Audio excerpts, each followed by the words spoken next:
Saludos amigos, bienvenidos una vez más al podcast de Política con Daniel Portela. Le doy la bienvenida acá al espacio. Gracias siempre por estar escuchándonos, por estar pendientes a nosotros. Estoy grabando viernes 24 de julio, básicamente prácticamente 2 semanas. Este próximo domingo, 2 semanas de lo que será el evento primarista del año 2020. Hoy tengo varias cositas que hablar con ustedes. Le quiero dar las gracias a todos los que se han suscrito a mi canal de YouTube. Gracias por eso. El último video con una acogida espectacular.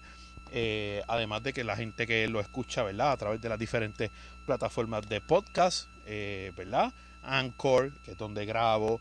Y la Spotify, y la Apple Podcast, las diferentes plataformas. Así que los que me ayudan a compartir, los que me ayudan a consumir el producto, le doy las gracias. Es un producto donde tratamos de hacer un análisis bien barajeado, ¿no? y bien certero de lo que es la política en Puerto Rico, en los Estados Unidos, inclusive hasta en el mundo entero.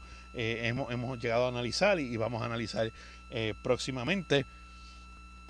Lo que vamos a hacer luego de las primarias, pues sí voy a seguir grabando porque quiero analizar los resultados. Y luego, ¿verdad? Pues entonces ir camino a la elección. Tal vez esté alguna semana, ¿verdad? En las que la cosa se va a enfriar luego de las primarias y luego vuelve a calentarse para la elección. Así que vamos a seguir dándole material a ustedes. Bueno, hoy estamos a 24 de julio. Y el 24 de julio del año pasado fue un día que cambió la historia de Puerto Rico para siempre, ¿verdad? Y ese no era un tema en el que yo iba a entrar, pero obviamente estoy grabando hoy y amerita el que se grabe. Y tengo varios contrastes y tengo varias cosas que decir sobre la renuncia del ex gobernador Rosselló. Voy a decir varias cosas y voy a decir mis puntos de vista donde, ¿verdad? Voy a formular diferentes situaciones. Creo que hubo diferentes vertientes que llevaron a la renuncia del gobernador Rosselló. La primera son los Maldonado, ¿verdad? Obviamente Juan Maldonado, Raúl, su hijo, que evidentemente, ¿verdad? Fueron personas que entiendo que, sobre todo Raúl, ¿verdad? Que tuvo que ver en lo que es cómo se filtra, ¿verdad? El chat de Telegram y el chat que despertó toda la vorágine, ¿no? Además de eso, creo que sí hubo decepción por lo que se dijo allí, ¿verdad?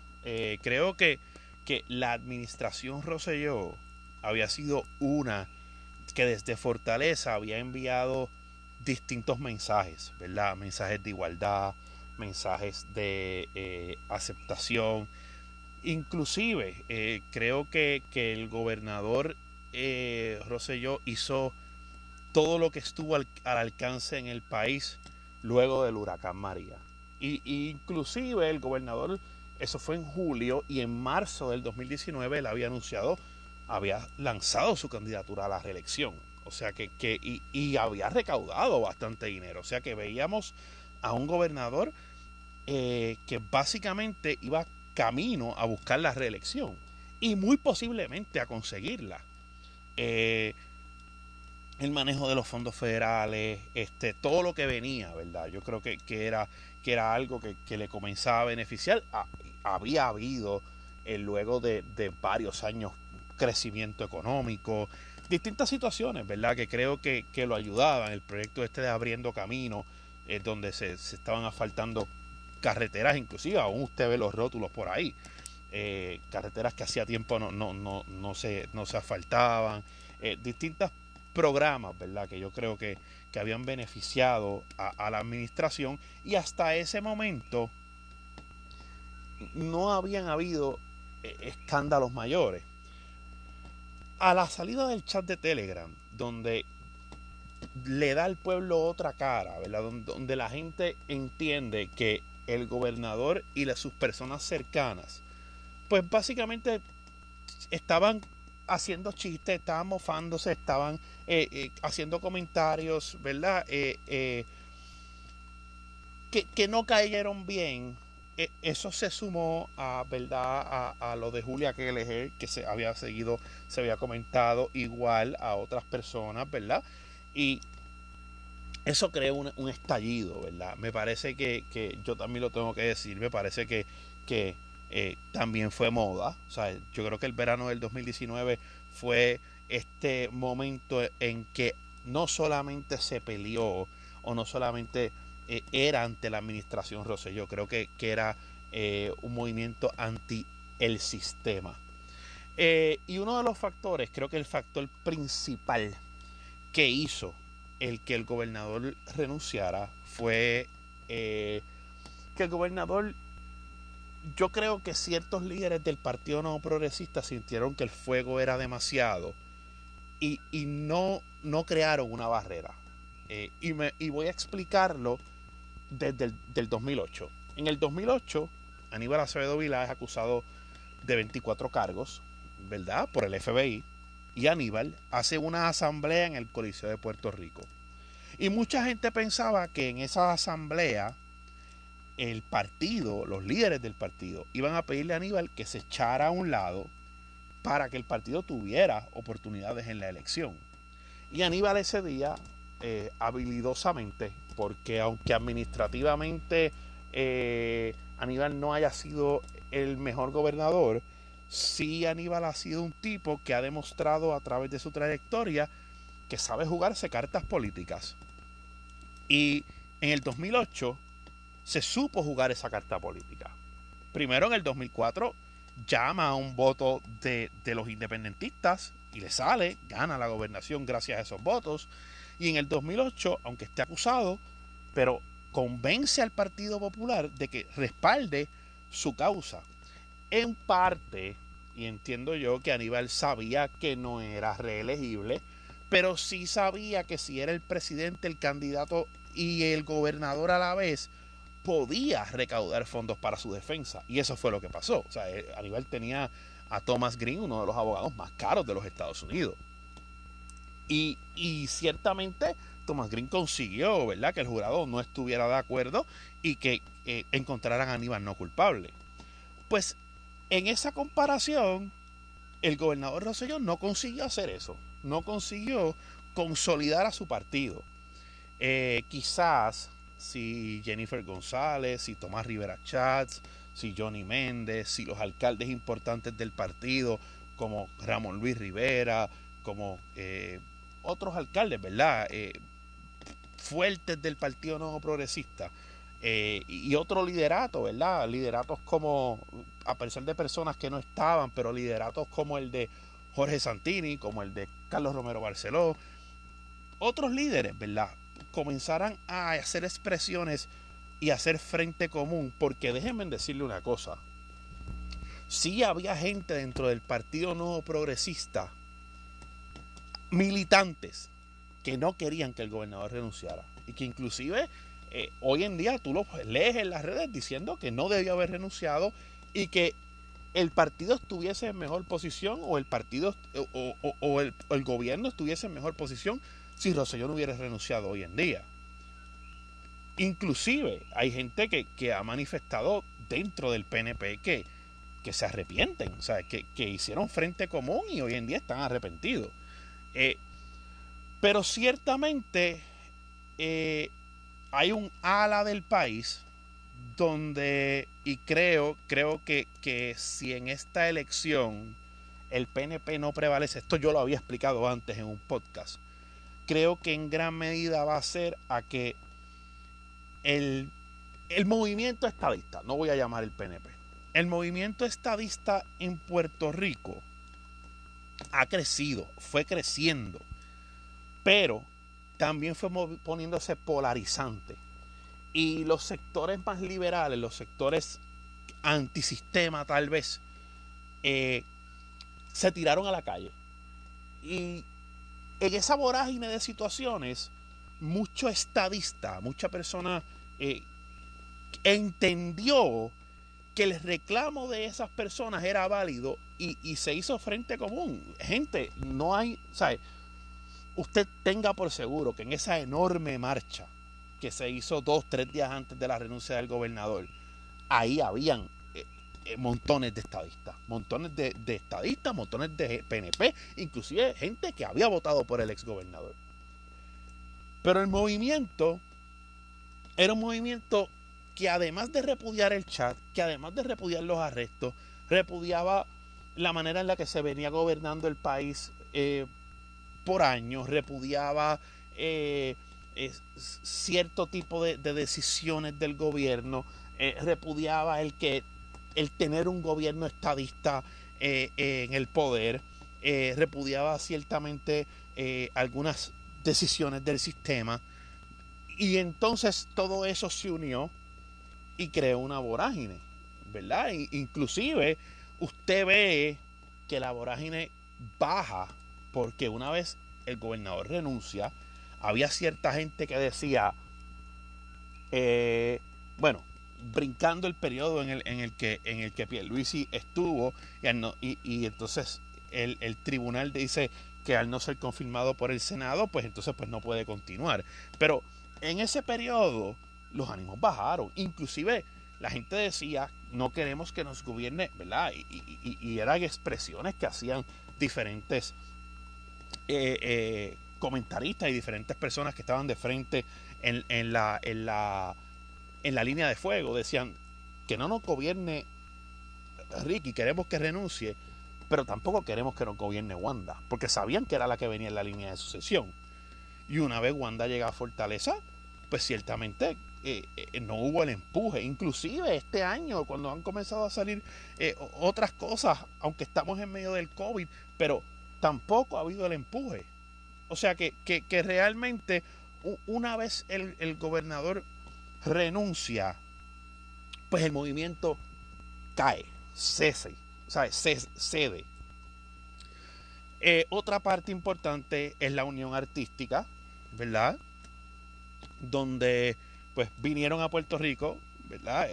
La mayoría de artistas reconocidos y se unieron a la causa, y hubo mucha gente que estuvo allí por seguirlo, ¿verdad? Así que básicamente esa es una mezcla de factores. Yo creo que iba a haber más resistencia si el PNP hubiese cerrado fila con Rosselló. Creo también que la manera en la que Ricardo Rosselló se disculpó la misma noche que llegó, aceptó todo esto, que sí decía malas palabras, que sí veía memes, que sí, creo que también no fue bien articulada, bien planificada. Creo que él debió haber diseñado otra estrategia política. Creo que tampoco, ¿verdad? Se debió, y esto es algo bien importante, ¿verdad? Y esto es algo, todos tenemos chats, pero creo que en la medida en la que en esa posición tú eres el gobernador y sale de ti esas palabras. Yo dije en un programa anterior que una persona me comentó, y ya para cerrar el tema, para ir a lo que vamos, hoy tenemos varios temas, que una persona me comentó, oye, pero si lo que dice Ricky o lo que hizo Ricky en Telegram, el presidente Trump básicamente lo hace en su Twitter todos los días. Y yo dije, hay una gran diferencia, le comenté a esa persona, y es que Donald Trump fue elegido haciendo esos comentarios en Twitter. Cuando en Estados Unidos Donald Trump ganó la presidencia en 2016, la gente votó por ese Donald Trump.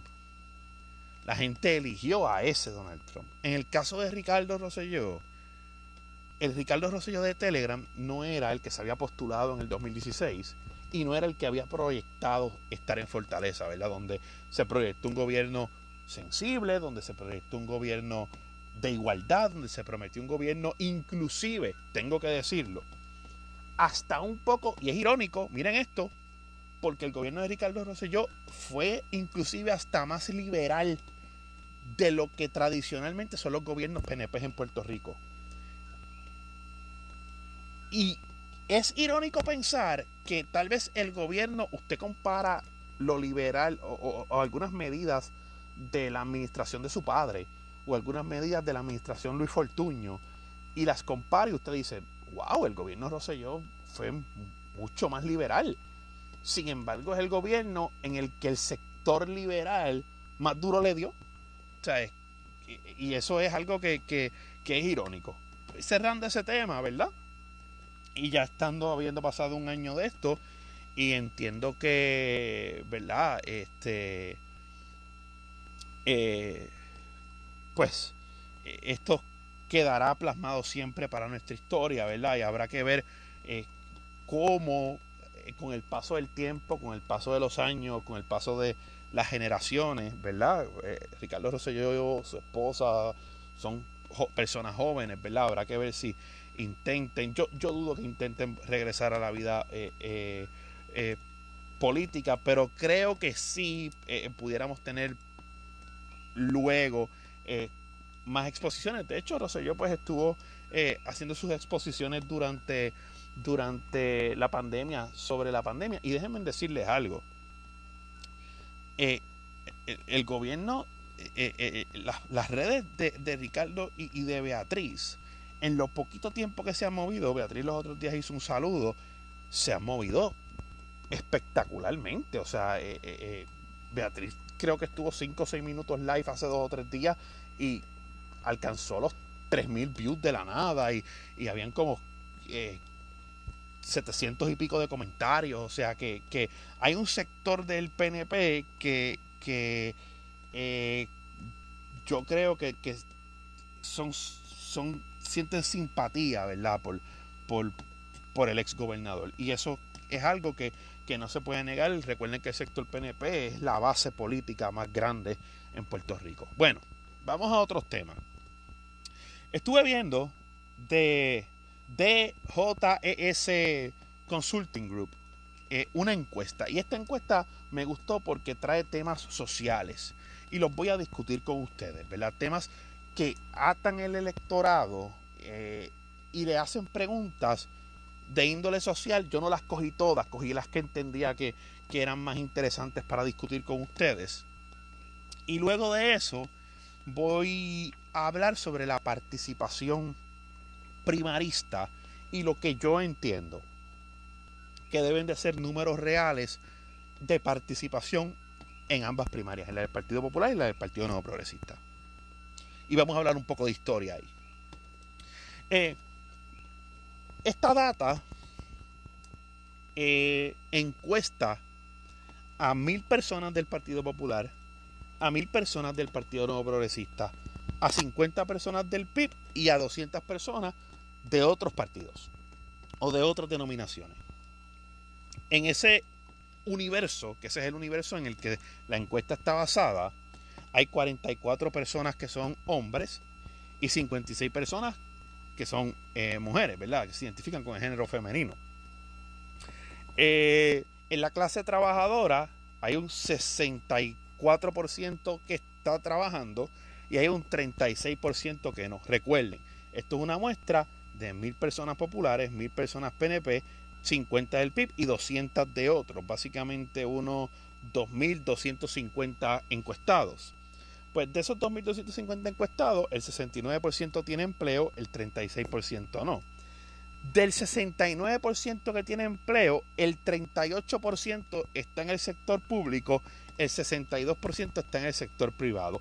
Me gusta porque si esta encuesta tiene al sector que está trabajando un 62% en el sector privado, creo que entonces es mayoría y las decisiones que ellos tomen en la encuesta no van a estar tan politizadas como regularmente están cuando usted encuesta el sector público. 94% de ellos se considera cristiano, 6% no.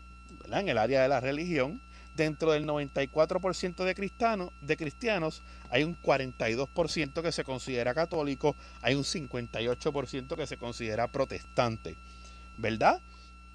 En el grado universitario hay un 63% que tiene grado universitario, hay un 37% que no.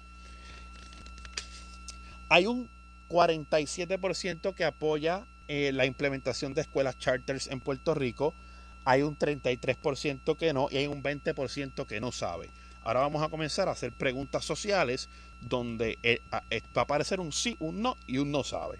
Ok. Hay en la pregunta sobre si el pueblo, los encuestados creen en un plan de salud universal, hay un 38% que dice que sí, hay un 31% que dice que no, y hay un 31% que no sabe.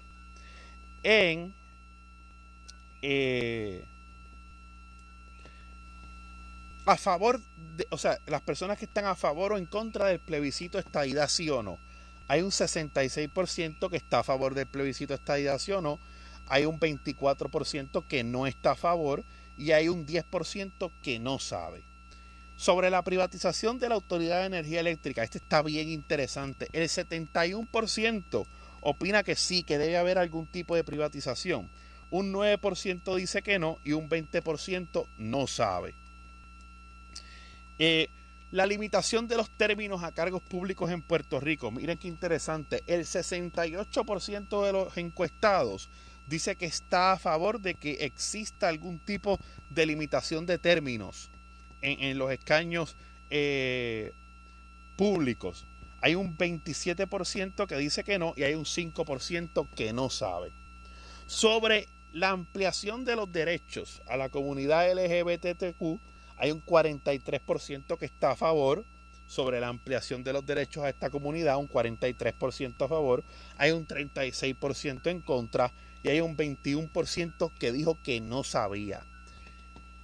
La participación de las iglesias en el sector público, ¿verdad? Miren qué interesante, hay un 86% que dijo que estaba a favor sobre algún tipo de participación de personas de iglesia o de la iglesia como tal en el sector público. Hay un 86% que dice que sí, hay un 7% que dice que no y hay un 7% que no sabe. Sobre elegir al gobernador con el 50% de los votos o lo que Eduardo Batia ha propuesto como segunda vuelta. Déjeme ver cómo le explico esto. ¿Qué es una segunda vuelta? Hay países en donde hay 4 o 5 candidatos. Y como hay 4 o 5 candidatos, el ganador, como en la elección pasada en Puerto Rico, que ganó Ricardo Rosselló con el 42% de los votos, está por debajo de la mitad del electorado, que es el 50%. Eso indica que entonces los 2 candidatos o los 2 partidos que llegaron primero y segundo irían a una segunda vuelta. Y en esa segunda vuelta se vuelve a votar solamente por la opción 1 y opción 2. Y entonces el que obtenga más del 50% es el elegido. Sí, un 9%. O sea que básicamente hay un 9% nada más que cree que el gobernador debe ser elegido por un 50% más. Hay un 78% que dice que no y un 13% que dice que no sabe. Sobre la ley de acceso a armas o nueva ley de armas o una ley que el pueblo tenga más acceso a armas de fuego, hay un 63% que está a favor, hay un 21% que dice que no y hay un 16% que no sabe. El 90% de los encuestados va a participar de la primaria, dice que va a participar de la primaria del 9 de agosto. Hay un 10% que dice que no. De ese total de por ciento, hay un 58% de los 90 que dijeron que sí. El 58% va a ir a la primaria del PNP, el 47% dice que va a ir a la primaria del Partido Popular Democrático. Sobre quienes le interesa votar por el presidente de los Estados Unidos, de los encuestados, hay un 87% que dice que sí le interesa votar por el presidente de los Estados Unidos, hay un 13% que dice que no le interesa votar por el presidente de los Estados Unidos. Déjeme hacer mi observación sobre esta encuesta, sobre estos datos específicos. Recuerde que yo tomé una encuesta que vi, ¿verdad? Una encuesta que hizo una firma. Esto no significa, las encuestas ustedes saben que yo siempre he dicho, y lo dice la mayoría de las personas, que son instrumentos de trabajo. Pero déjenme hacer un análisis por encima sobre esta encuesta. Esta encuesta determina que el pueblo de Puerto Rico es mucho más conservador de lo que uno piensa que es. ¿Verdad? Estando a favor ampliamente de la participación de las iglesias en el sector público, estando ampliamente a favor de algún tipo de privatización de energía eléctrica, estando ¿verdad? Bastante a favor de otras medidas, ¿verdad? Inclusive, ¿verdad? Las únicas medidas aquí que son un poco más, ¿verdad? De tendencia o de corte más liberal, es que el pueblo en un 38% aprueba un plan de salud universal, y obviamente reconociendo que esta puerta ya se ha abierto, ¿verdad? Y que la comunidad LGBT va a seguir teniendo mayores ¿verdad? Derechos, y va a comenzar, ¿verdad? En una sociedad donde estoy diciendo que por lo que me demuestra la encuesta es bastante conservadora. Sin embargo, la gente, ¿verdad? Está comenzando a ver esto, ¿verdad? A tratar de entonces incluir esto en nuestra comunidad. Y sí, hay mucho más favoritismo, y hay mucho más derecho, y hay mucho más aceptación con la comunidad de lo que había quizás hace 20 años atrás, y esto es una realidad. Pero cuando usted va a la encuesta y revisa lo que yo le dije, sí vemos un muestreo de un pueblo bastante conservador, y me sorprenden mucho los no sé, porque en preguntas importantes hay un alto número de no sé, y ese alto número de no sé si fue porque no quisieron responder la pregunta, o si porque realmente tienen algún tipo de confusión de situación con lo que se está preguntando, y eso me parece bien interesante. Esas es básicamente unas preguntas que encontré. Como dije, esto lo obtuve de la DJES Consulting Group, ¿verdad? Que me lo enviaron, ¿verdad? Un amigo me hizo llegar la encuesta, y la encuesta tiene muchas más preguntas, ¿verdad? Y tiene evalúa popularidad de candidatos, pero yo no quise utilizar la encuesta para fines primaristas, que es lo que hemos estado haciendo durante los últimos programas, sino quise traer un enfoque más social de la encuesta, y para que ustedes entonces tengan una idea de más o menos cómo piensa, ¿verdad? Al menos el sector encuestado. Y ciertamente los lugares, creo que en Puerto Rico, ¿verdad? Los lugares de más la metrópolis, no, por decirlo de alguna manera, y el campo de Puerto Rico, o sea, el área metro y la isla, creo que hay un poquito es un poco más disparejo, ¿verdad? Lo que es el asunto social, no lo que es el ¿verdad? Los pensamientos sociales, y creo que aún el pueblo que vive o sale del área metropolitana hacia acá, pues sí es un pueblo un poquito más conservador, ¿verdad? En ese sentido, y estaría bien interesante porque diciendo o asumiendo que Puerto Rico en algún momento sea un estado, o asumiendo que en algún momento Puerto Rico tenga que tomar decisiones basadas en ideas, como lo es en Estados Unidos, y basadas en derecha o izquierda y centro, pues me parece que Puerto Rico, por lo que la muestra me dice, es un país, o la muestra determina, para no decir que Puerto Rico es un país basado en una muestra, pero lo que la muestra determina es que Puerto Rico es un lugar de centro derecha, ¿verdad? Es lo que yo puedo determinar, hay que ver y hay que contar también, ¿verdad? Porque entiendo que ha crecido, ¿verdad? Esta última generación pues ha tenido una tendencia que esto no pasaba desde hace muchas décadas. Yo creo que desde la década de los 50, 40, 50 no nacía o no se generaba una generación que estuviera más en la izquierda o que inclusive estuviera más a favor del movimiento, ¿verdad?, separatista en Puerto Rico. Bueno, vamos a hablar de números de participación primarista. Y quiero destacar algo. Quiero destacar que la encuesta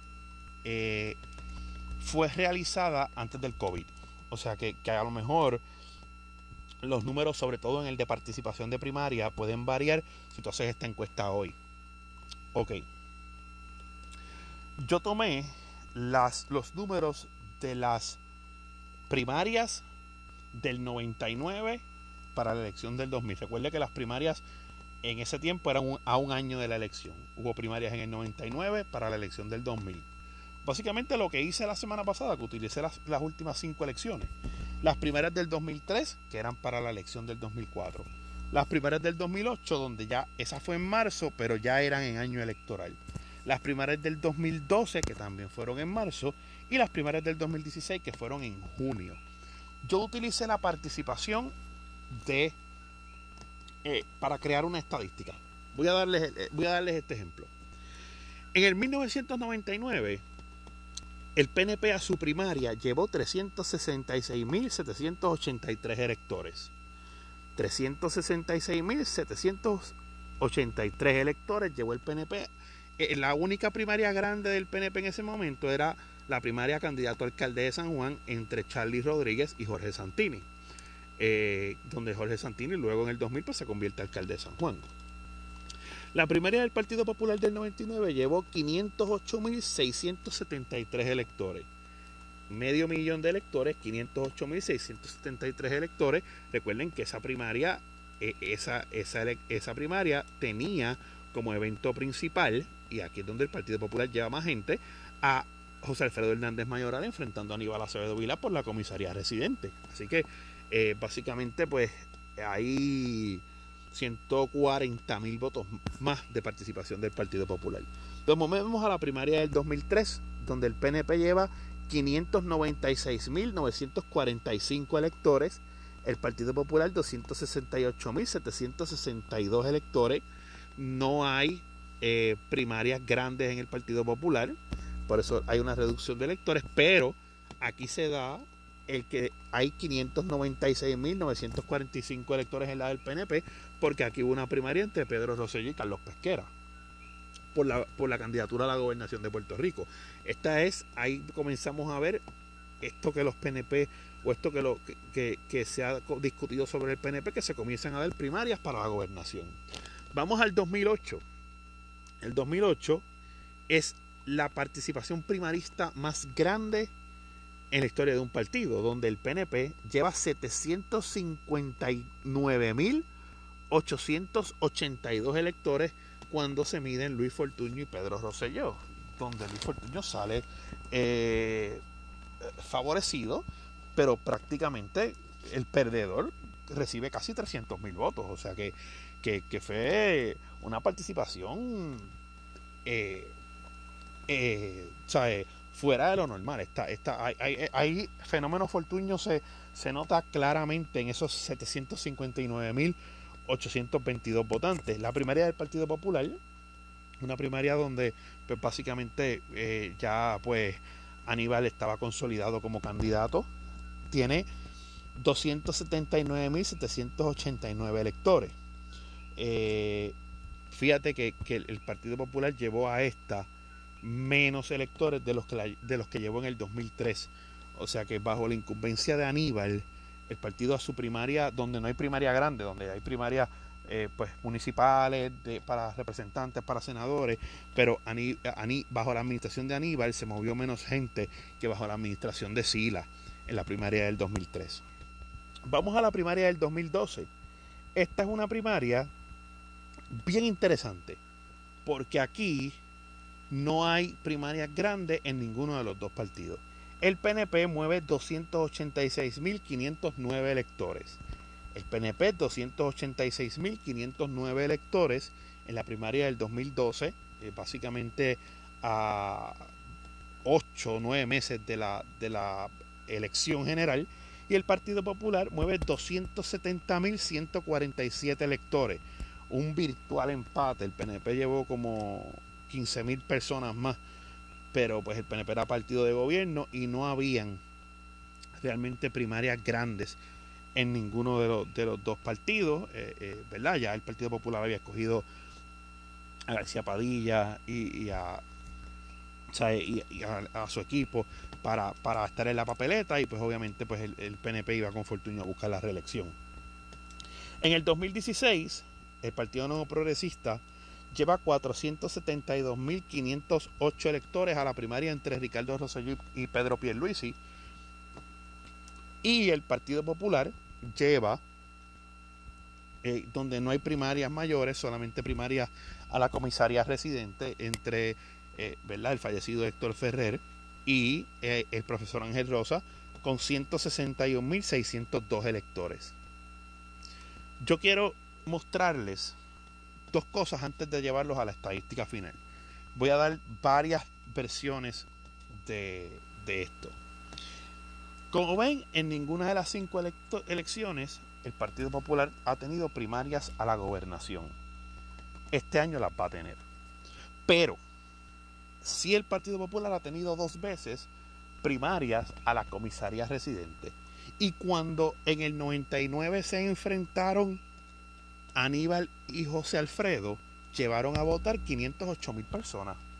Pero cuando en el 2016, esa misma primaria a la comisaría residente, Ángel Rosa y Héctor Ferrer llevaron 161.000 personas. Y obviamente aquí tú ves un desgaste de la base del Partido Popular. Y aunque obviamente, oye, David Bernier hizo un trabajo, porque en junio, y eso es algo que no nos habíamos dado cuenta, pero en junio los populares sacan a votar Ferrer y Ángel Rosa 161.000 electores, y David Bernier logra llegar a los 600.000 votos. O sea que yo creo que si no es David y es Alejandro, el Partido Popular se hubiese quedado bien bajito en la elección. Y creo que aquí usted ve un desgaste en la base del Partido Popular, porque usted como no hay primarias a la gobernación, bueno, pues usted busca las 2 primarias ¿verdad?, de mayor rango, y es la del 99 a la comisaría residente y es la del 2016 a la comisaría residente. Inclusive en el 2008, que ha sido el momento donde uno podría considerar que el Partido Popular estuvo en una peor posición por la situación del caso de Aníbal, en el 2008 los populares llevaron 179.000 personas a la primaria sin tener primarias importantes, básicamente 100.000 más que en el 2016. Pero vamos al PNP y vamos a utilizar en el PNP las primarias a la gobernación. Pesquera Rosselló, 2003, 596.000 votos. 596.000 votos. Rosselló Fortuño, 759.000 votos, 2008. Esta primaria, 759.000 votos, yo creo que es la primaria con más participación en la historia del país. Y creo que, bueno, eso se sabe, porque luego Fortuño logra la mayor cantidad de votos en la historia política de Puerto Rico. O sea, aquí había un tsunami azul que se sabía que iba a ocurrir, ¿verdad? Eso es una elección de las más predecibles. Pero cuando yo voy a la primaria de la gobernación del 2016, también veo desgaste en la base del Partido Nuevo Progresista, porque en Rosselló hijo y Pedro Pierluisi hay 472.508 electores. O sea, que la primaria de Rosselló Pesquera y la primaria de Rosselló Fortuño llevó más gente a votar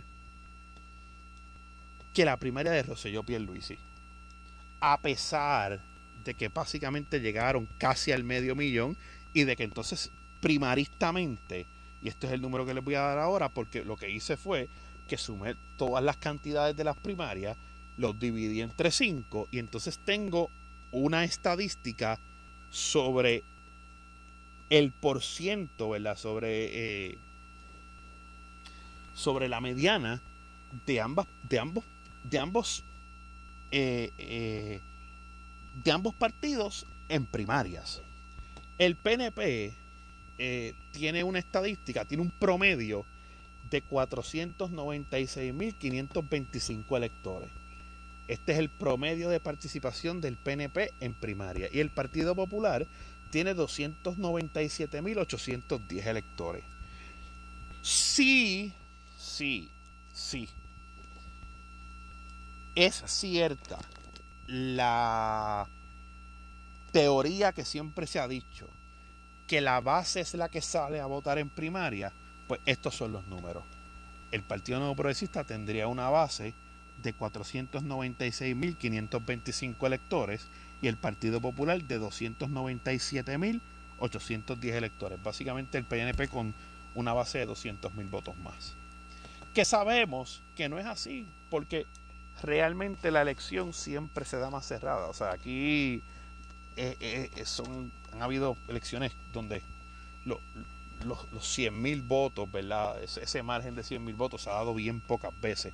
Así que yo creo que está un poquito más apretado. Yo creo que el PNP pudiera tener algunos, no 496.000, yo creo que pudiera tener algunos 450.000 electores, ¿verdad? De base, que pase lo que pase, van a estar ahí. Yo creo que el Partido Popular tiene un poquito más de los 297.000, creo que tiene como 350, algo así, de base. Ok.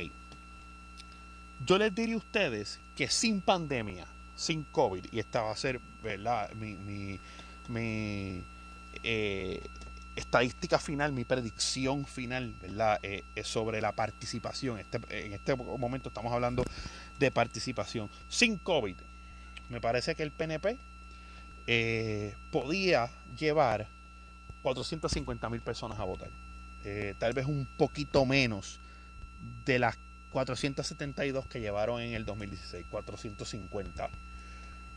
Yo creo que como 25.000 votos menos del 2016, 450 sin COVID. Y el Partido Popular, yo creo que pudo haber llevado 275.000 por ahí. Recuerden que el Partido Popular, independientemente de que en la elección esté más a la par con el PNP, pero primaristamente el Partido Popular es menos primarista.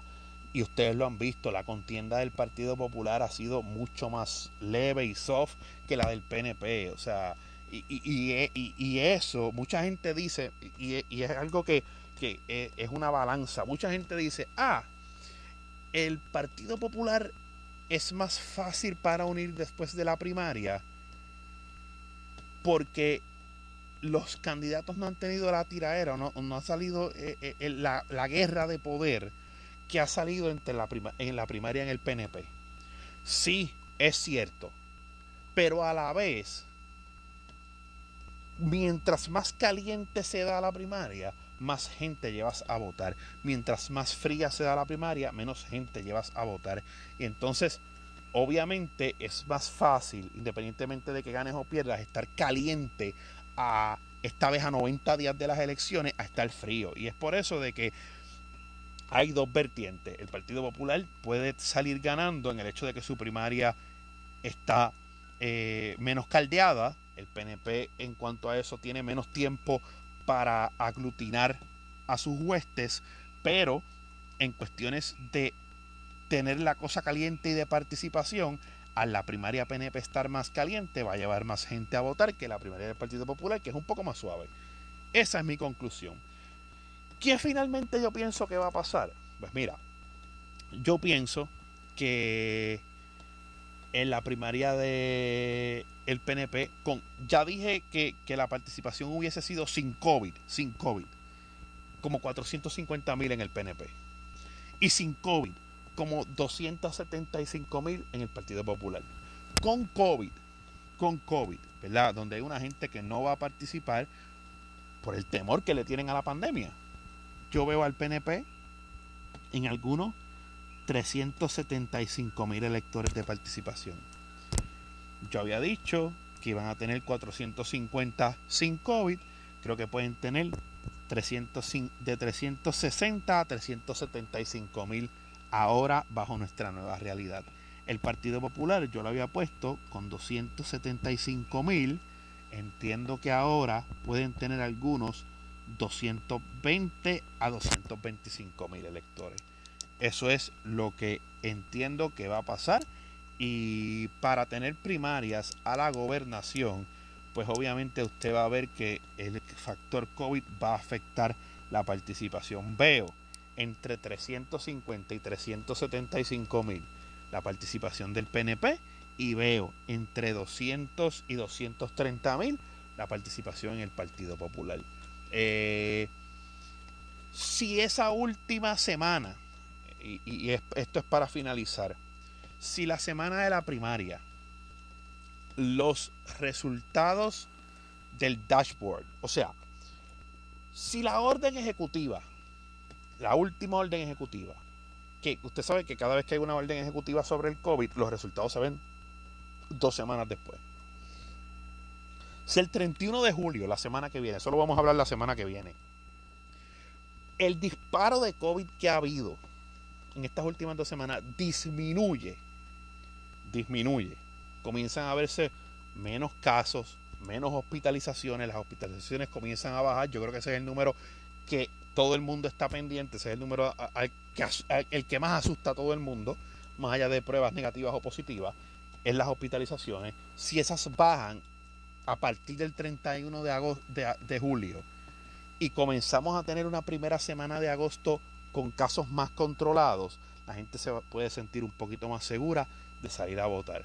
¿Por qué? Porque ahí es que vamos a ver si los cierres a barras, si los cierres del domingo, si este tipo de cierres que ha habido con la nueva orden ejecutiva dan resultados, pues vamos a ver una merma. Si se queda igual o incrementa, pues entonces va a haber un problema serio para las primarias, y las primarias se van a tornar entonces en un evento de movilización, completamente de movilización.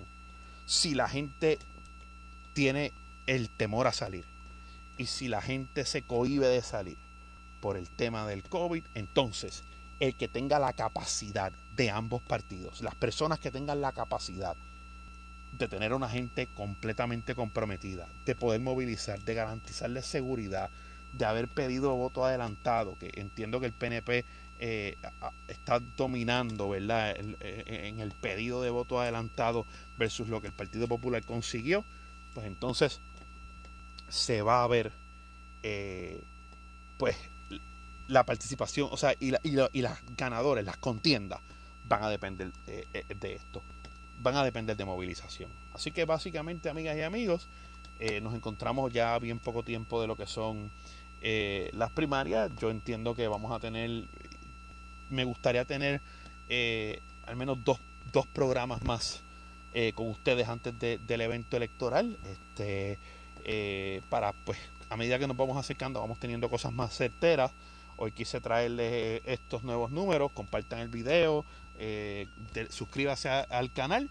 Les agradezco, ¿verdad? Le agradezco a Carlos Toro por la producción de los videos. Y amigas y amigos, muchas gracias por haber estado conmigo más en otra edición más de Política con Daniel Portela. Que la pasen bien, cuídense del COVID, para que, y déjeme decirle algo, participe, salga a escoger sus candidatos, porque aunque estamos en pandemia y tenemos que ir a la farmacia y tenemos que ir al supermercado, yo creo que tenemos que ir a votar para entonces después no quejarnos de los políticos que gobiernan el país, porque en la medida en que usted no participe, pues entonces después no puede quejarse de que esto y esto está mal. O sea, yo creo que usted debe de participar, debe de llevar un mensaje claro, sobre todo en los dos partidos principales, que son los que tienen primaria, para de esa manera pues que usted tenga los candidatos que usted entienda que mejor le puedan servir al país, entonces en la papeleta de los dos partidos principales. Amigos, muchas gracias. nos vemos luego.